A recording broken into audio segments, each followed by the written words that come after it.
A lot of you guys have been asking me to make a video on some of the best beginner duck breeds. However, so many breeds are great that I think it's going to be a lot shorter and a lot simpler of a video if I tell you what breeds I absolutely don't recommend for beginners. So if the breed you've been looking at is not on this list, then you're probably good to go. First breed I absolutely do not recommend is Crested ducks. Crested ducks.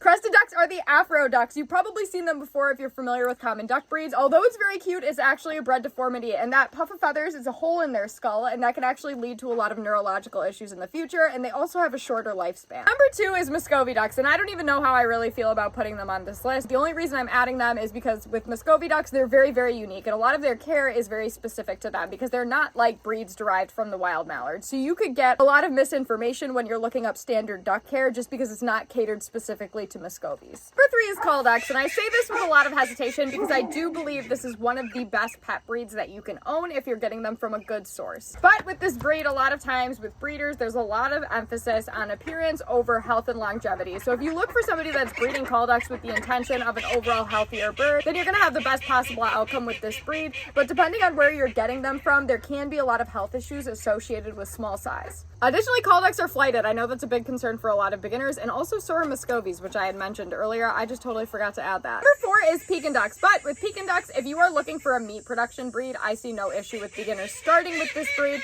However, if you are looking for a pet, Pekin ducks are not a good beginner breed. From the get-go, Pekins have a lot of issues associated with their size. They're prone to a lot of leg and hip issues. They're going to need a lot of dietary restrictions if you're planning on keeping them long-term. They're going to need a lot of access to vet care, which can be very difficult for these animals. For all of those reasons, I do not recommend Pekins for beginners. Last one I'm going to add here is ornamental breeds. So mandarins, wood ducks, any of those fancy birds that you don't typically see on a farm. Those birds aren't really domesticated, and they don't really take to domestication well. So it means it's going to take a very unique and pretty intense setup in order to keep them. Not a great beginner breed. They have a lot of unique requirements, sometimes even unique pool requirements or dietary requirements. Here, Almond, if you want to go.